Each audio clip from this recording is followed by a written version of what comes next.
पापी स्त्री, तेरे गंदे कर्मों की वजह से मैं तेरे घर से जा रही हूँ।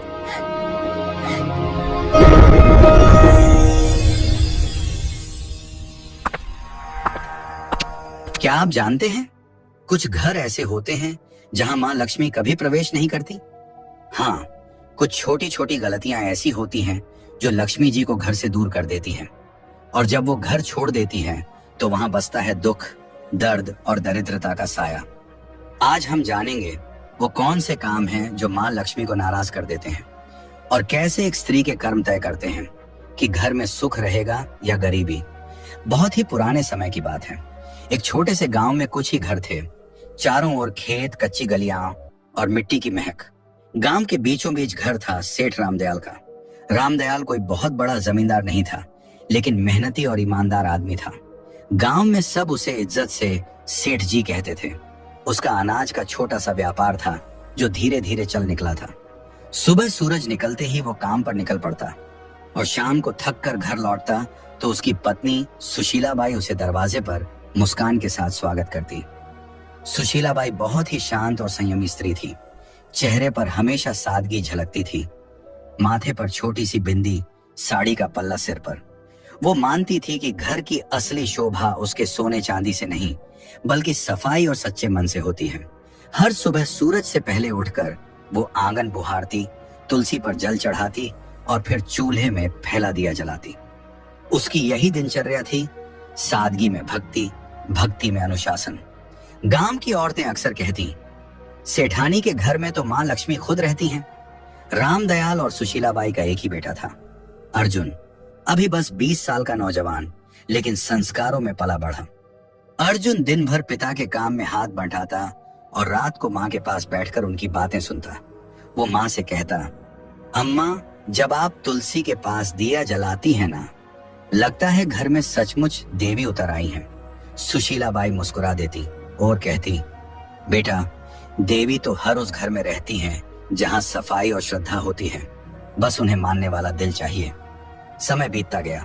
घर में सब ठीक चल रहा था, लेकिन किस्मत के खेल अजीब होते हैं। एक दिन सुशीलाबाई को हल्का सा बुखार आया। उन्होंने सोचा 2 दिन में उतर जाएगा, लेकिन वो बुखार दिन ब दिन बढ़ता गया। पहले थकान, फिर कमजोरी, और धीरे धीरे हालत ऐसी कि वो रसोई तक नहीं जा पाई। रामदयाल ने गांव के वैद्य को बुलाया। वैद्य जी ने नाड़ी देखी, कुछ जड़ी बूटियां दी, लेकिन असर नहीं हुआ। दिन पर दिन सुशीलाबाई की तबीयत बिगड़ती चली गई। घर का माहौल जो पहले हंसी और पूजा की ध्वनि से भरा रहता था, अब सन्नाटे से घिरने लगा। रामदयाल अक्सर रात को आंगन में बैठकर सोचता, क्यों अचानक ये सब हो गया? कहीं मेरी कमाई में कोई गलती तो नहीं, या हमने किसी का मन दुखाया हो? वो ऊपर आसमान की तरफ देखता और मन ही मन मां लक्ष्मी से कहता, मां, जो भी भूल हुई हो क्षमा करना। लेकिन जवाब में बस हवा की धीमी सरसराहट सुनाई देती। अर्जुन हर पल मां के पास रहता, उनके लिए काढ़ा बनाता, सिर दबाता, और धीरे धीरे ये समझने लगा कि घर की नींव मां ही होती है। सुशीलाबाई के बीमार पड़ते ही घर का सारा क्रम बदल गया था। जो रसोई हमेशा चमकती थी, अब वैसी नहीं रही। सफाई में ढिलाई आने लगी। पूजा भी कभी होती, कभी नहीं। धीरे धीरे वो पवित्रता जो घर की पहचान थी, जैसे फीकी पड़ गई। एक रात जब सेठ अपनी पत्नी के सिरहाने बैठा था, उसने कहा, सुशीला, मैं सोच रहा हूं अब अर्जुन की शादी कर दूं। सुशीलाबाई ने धीरे से आंखें खोली। इतनी जल्दी? अभी तो वो बच्चा है। रामदयाल ने कहा, अब वो बच्चा नहीं रहा, घर को संभालने वाला समय आ गया है, और मैं चाहता हूं कि जब तक तुम हो, नई बहू को अपने हाथों से देख लो। ये कहते कहते उसकी आवाज भारी हो गई। सुशीलाबाई ने कुछ पल सोचा, फिर बोली, अगर तुम्हें लगता है कि यही सही है तो कर दो। अगले ही दिन उसने तय कर लिया कि वो अपने बेटे के लिए एक सच्चरित्र और संस्कारी लड़की ढूंढेगा, जो घर को फिर से वैसे ही सजा दे जैसे उसकी पत्नी ने किया था। गांव में खबर फैल गई कि सेठ रामदयाल अपने बेटे अर्जुन के लिए बहू ढूंढ रहे हैं। चौपालों पर बैठे बुजुर्ग हों या कुएं पर बातें करती औरतें, सबके बीच यही बात घूम रही थी। कोई कहता, सेठ जी को बड़ी खानदान की बहू चाहिए होगी, तो कोई जवाब देता, नहीं, वो तो सादगी और संस्कारों वाले घर की लड़की ही पसंद करेंगे। धीरे धीरे यह बात पूरे इलाके में फैल गई। हर कोई जानता था कि सेठ रामदयाल अपने बेटे की गृहस्थी बसाने की तैयारी कर रहे हैं। रिश्तों की चर्चा शुरू हुई तो आसपास के गांवों से लोग सुझाव देने आने लगे। हर कोई अपने घर की बेटी की तारीफ करता। सेठ सबकी बातें सुनता, लेकिन हर बार उसके मन में एक ही बात घूमती, सौंदर्य या अमीरी से घर नहीं चलता, घर तो संस्कारों और संयम से बनता है। उसी दौरान उसका पुराना परिचित गोविंद जी मिलने आया। उसने कहा, सेठ जी, मेरे रिश्तेदार के घर एक लड़की है, नाम राधा, सीधी सादी, घर संभालने वाली और बड़ों का आदर करने वाली। मुझे लगता है वो आपके घर के लायक है। सेठ ने कहा, अच्छा, मैं जाकर देख आता हूँ। अगले दिन सुबह वह अकेले ही निकल पड़ा। पहले के जमाने में पिता ही जाकर लड़की देखा करते थे। दोपहर तक सेठ उस गांव पहुंचा जहां राधा का घर था। घर सादा था, आंगन साफ और वातावरण में सादगी थी। राधा के पिता ने आदर से स्वागत किया। बातचीत के दौरान राधा पानी लेकर आई, सिर झुकाए, शांत और संस्कारी। सेठ ने मन ही मन कहा, यही है वो लड़की जिसमें घर बसाने की समझ है। उसी दिन सेठ ने वहीं पर रिश्ता पक्का कर दिया और कहा, अब बस शुभ दिन निकालिए, मैं अपनी बहू जल्द ही घर लाऊंगा। घर लौटकर उसने सुशीला बाई से कहा, मैंने लड़की देख ली, नाम राधा है, स्वभाव बहुत अच्छा है, सूरत में सादगी है, आंखों में आदर झलकता है।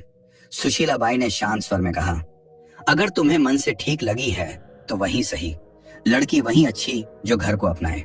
सेठ ने सिर हिलाया। मन को सुकून मिला है, लगता है अब घर फिर से बस जाएगा। कुछ ही दिनों में रिश्ता तय हो गया। शुभ मुहूर्त निकला और दोनों घरों में खुशी की लहर दौड़ गई। समय बीता और शादी का दिन आ गया। सादगी से मगर पूरे रीति रिवाजों के साथ विवाह हुआ। राधा अब सेठ रामदयाल के घर की बहू बन चुकी थी। शादी को कुछ हफ्ते बीत चुके थे। घर में नई रौनक थी, सब कुछ जैसे फिर से जीवंत हो उठा था। राधा सुबह जल्दी उठती, आंगन में जल छिड़कती, तुलसी को प्रणाम करती और रसोई में माँ अन्नपूर्णा का भोग तैयार करती। सुशीला बाई के चेहरे पर सुकून था। उन्हें लगता था जैसे घर में माँ लक्ष्मी खुद आकर बस गई हूँ। लेकिन जैसे जैसे दिन बीते, राधा की आदतें बदलने लगी। वो अब सुबह देर तक सोने लगी और कुछ ही दिनों में आंगन की सफाई का समय बदल गया। पहले सूर्योदय से पहले झाड़ू की आवाज आती थी, अब सूरज ऊंचा चढ़ आता था, तब भी आंगन में बिखरे पत्ते वैसे ही पड़े रहते। एक सुबह सुशीला बाई तुलसी पर जल चढ़ाने निकली तो देखा कि झाड़ू कोने में पड़ी है और राधा अभी तक नहीं उठी। वे कमरे में गईं और धीरे से बोली, बेटी, अब तो सूरज आंगन तक आ गया, उठ जा, घर की रौनक सुबह की सफाई से शुरू होती है। राधा ने उनींदी आंखें खोली और बोली, माँ जी, आज बहुत नींद आ रही थी, बस थोड़ा और सोने दीजिए। सुशीला बाई ने कहा, बेटी, देर तक सोने से मन में सुस्ती आती है और जब मन सुस्त हो जाए तो लक्ष्मी जी भी घर का रास्ता भूल जाती है। सुबह की हवा और सूरज की किरणें घर की बरकत होती हैं, इन्हें यूं मत खो। राधा ने हल्की मुस्कान दी, माँ जी, मैं कल से ध्यान रखूंगी। लेकिन अगले दिन वही हुआ। सूरज निकला, आंगन में सन्नाटा रहा और तुलसी की मिट्टी सूखी पड़ी थी। कुछ दिनों बाद एक और बात हुई। राधा झाड़ू लगा रही थी, तभी झाड़ू गलती से उसके पैर से लग गई। सुशीला बाई ने देखते ही आवाज लगाई, राधा बेटी, झाड़ू को पैर मत लगाना, ये माँ लक्ष्मी का प्रतीक होती है। राधा ने हंसते हुए कहा, अरे माँ जी, ये तो बस झाड़ू है, गलती से लग गया, अब इसमें क्या अपशकुन। सुशीला बाई ने झाड़ू उठाकर दीवार के पास रखते हुए बोला, बेटी, यही तो गलती है। जब इंसान छोटी बातों को हल्के में लेता है तब बड़ी बरकतें उससे रूठ जाती हैं। झाड़ू सिर्फ सफाई का औजार नहीं, ये लक्ष्मी जी का आशीर्वाद है जो गंदगी दूर करती है। राधा ने हल्के स्वर में कहा, माँ जी, आप भी ना हर चीज को पूजा बना देती हैं। सुशीला बाई मुस्कुराई, मगर आंखों में चिंता उतर आई। धीरे धीरे राधा का ध्यान घर की सफाई और रसोई से हटने लगा। एक रात वह खाना बनाकर थक गई और झूठे बर्तन चूल्हे के पास ही छोड़कर सोने चली गई। आधी रात को जब सुशीला बाई पानी पीने उठी तो देखा कि रसोई में झूठे बर्तनों का ढेर लगा है। सुबह उन्होंने राधा से कहा, बेटी, रसोई माँ अन्नपूर्णा का घर है, वहाँ गंदगी छोड़ना ठीक नहीं, रात की गंदगी से नकारात्मकता पनपती है। राधा ने कहा, माँ जी, आप तो बस चिंता करती रहती हैं, मैं साफ कर दूंगी ना अभी। सुशीला बाई ने गहरी सांस लेकर कहा, बेटी, जो काम शाम का हो उसे सुबह तक टालना बरकत को टालना है। साफ रसोई से ही सुख का आरंभ होता है। राधा ने कुछ नहीं कहा, पर उसके चेहरे पर थकान और अनिच्छा साफ झलक रही थी। शाम का समय था, सूरज ढल चुका था और घर में दिया जलाने का वक्त था। तभी राधा ने झाड़ू उठाई और आंगन बुहारने लगी। सुशीला बाई ने तुरंत आवाज लगाई, राधा, शाम को झाड़ू नहीं लगाते बेटा, इस वक्त माँ लक्ष्मी घर में प्रवेश करती हैं। राधा ने बिना रुके कहा, माँ जी, जब दिन में वक्त नहीं मिलता तो शाम को ही सफाई करनी पड़ती है, इससे क्या फर्क पड़ता है? सुशीला बाई दरवाजे पर खड़ी होकर बोली, फर्क पड़ता है बेटी, शाम को झाड़ू लगाने से लक्ष्मी जी का आशीर्वाद बाहर निकल जाता है। बरकत सिर्फ कमाई से नहीं आती, आदतों से आती है। राधा ने झाड़ू एक ओर रख दी और बोली, माँ जी, मैं आपकी इज्जत करती हूँ, पर अब जमाना बदल गया है, लोग ये सब बातें नहीं मानते। सुशीला बाई ने शांत स्वर में कहा, बेटी, जमाना बदल सकता है, लेकिन घर की नींव नहीं। जो परंपरा से जुड़ा रहे वही स्थिर रहता है। कुछ दिन बाद एक और घटना हुई। राधा ने खाना खत्म होने के बाद झूठे बर्तन चूल्हे के ऊपर रख दिए। जब सुशीला बाई ने देखा तो बोली, बेटी, चूल्हा माँ अन्नपूर्णा का आसन है, वहां झूठे बर्तन नहीं रखे जाते। राधा ने बिना ऊपर देखे कहा, माँ जी, मैं बस जगह की कमी से रख दिए थे, बाद में धो दूंगी। सुशीला बाई ने कहा, रसोई में पवित्रता सबसे जरूरी है, अगर चूल्हे पर गंदगी होगी तो लक्ष्मी जी की कृपा भी घट जाएगी। राधा ने मुस्कुराते हुए कहा, माँ जी, हर चीज में देवी ढूंढना बंद कीजिए, खाना तो मैंने बना ही दिया ना, अब थोड़ी देर में सब साफ हो जाएगा।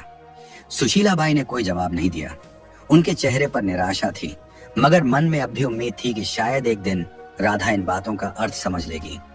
धीरे धीरे घर का माहौल बदलने लगा। पहले जहां सुबह पूजा की घंटी बजती थी, अब सन्नाटा रहता था। तुलसी के पास मिट्टी सूख गई थी, दीपक बुझा रहता था।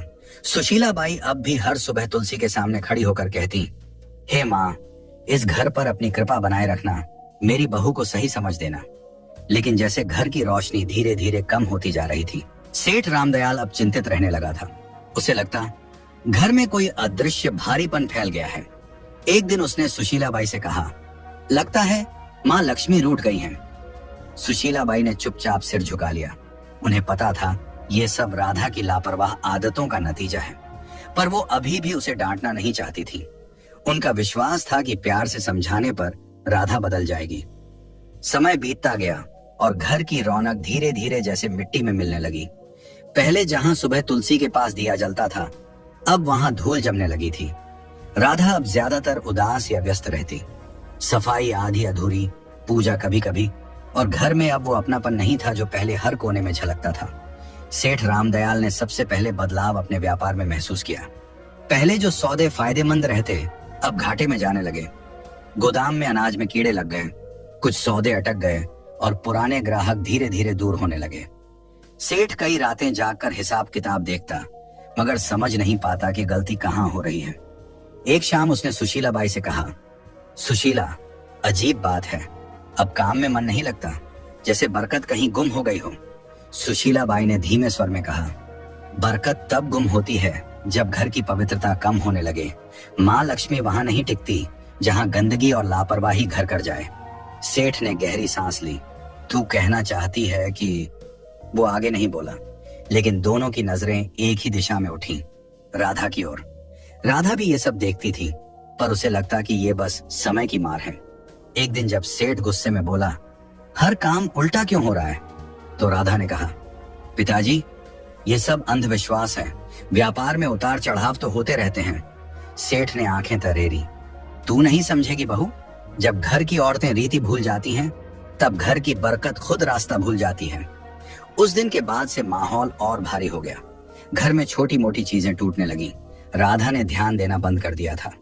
झाड़ू वहीं कोने में पड़ी रहती, रसोई में बर्तन कभी साफ नहीं रहते। सुशीला बाई अब ज्यादातर चुप रहने लगी थी। वो हर शाम तुलसी के पास बैठकर मन ही मन कहती, हे माँ, अब कुछ तू ही कर। एक रात तेज हवा चली और आंगन में रखा दीपक बुझ गया। उसी पल गोदाम से खबर आई, सेठ जी, आग लग गई। सेठ दौड़ा, पर बहुत देर हो चुकी थी। गोदाम का आधा अनाज जल चुका था। गांव वाले कहते, ऐसा तो पहले कभी नहीं हुआ था। रामदयाल वहीं बैठ गया, माथे पर हाथ रखकर बोला, लगता है माँ लक्ष्मी ने सच में मुंह मोड़ लिया है। घर लौटते समय उसकी आंखों में आंसू थे। उस रात घर में कोई नहीं बोला। सेठ के दिल में पहली बार ये एहसास बैठ गया था, अब अगर कुछ नहीं बदला तो इस घर की खुशियां कभी वापस नहीं आएंगी। सेठ की मेहनत, नाम और इज्जत सब एक साथ डूब गए। घर का माहौल भी अब बदल चुका था। पहले जहां हर सुबह पूजा की घंटी और तुलसी की खुशबू होती थी, अब वहां सन्नाटा था। सेठ रामदयाल दिन रात चिंताओं में डूबा रहता। रात को अक्सर बरामदे में बैठकर बुदबुदाता, माँ लक्ष्मी, कहाँ चली गई तू? एक शाम सेठ घर लौटा। चेहरा गुस्से से लाल था। वह आंगन में बैठ गया और एकदम से बोला, बस अब और नहीं सह सकता मैं ये सब। सुशीला बाई चौंकी। क्या हुआ जी? सेठ ने जोर से कहा। क्या बताऊं, सब खत्म हो गया। मेहनत, इज्जत, कारोबार सब झलकर राख हो गया। और मैं जानता हूं ये सब किसकी वजह से हुआ है। उसकी नजर राधा पर टिक गई जो पास ही खड़ी थी। राधा सकपका गई। धीमे स्वर में बोली, पिताजी, मुझसे क्या गलती हुई है? मैं तो हर दिन अपने काम करती हूँ।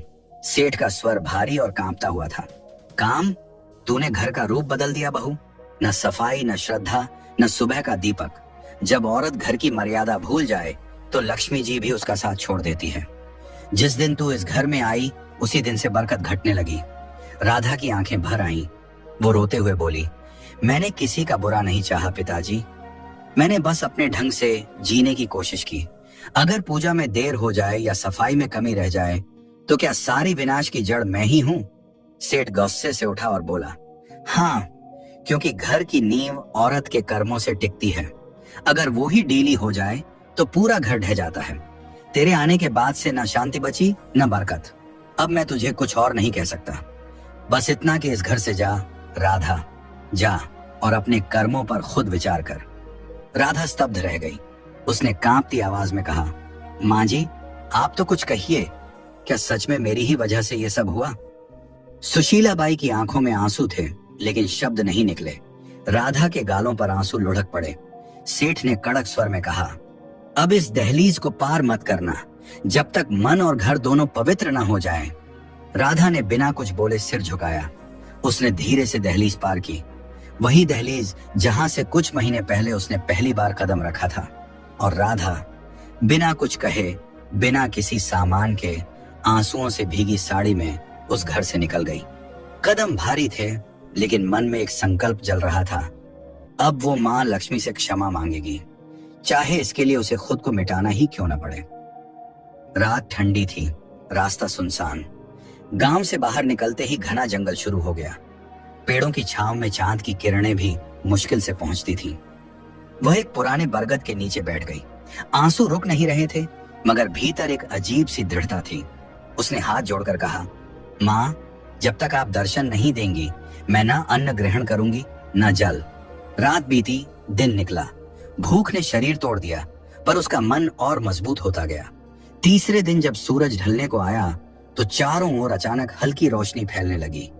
राधा ने आंखें खोली।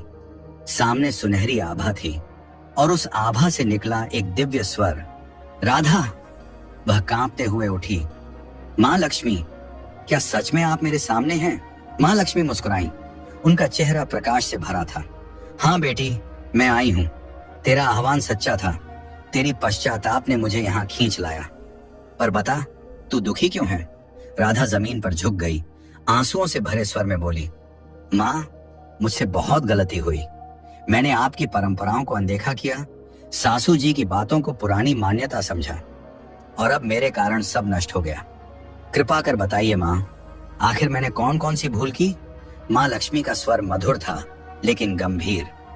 बेटी सुन, जब कोई स्त्री इन गलतियों को करती है तब मैं स्वयं उस घर से दूर चली जाती हूँ। फिर उन्होंने अपनी उजली हथेली उठाई और एक एक करके बताया।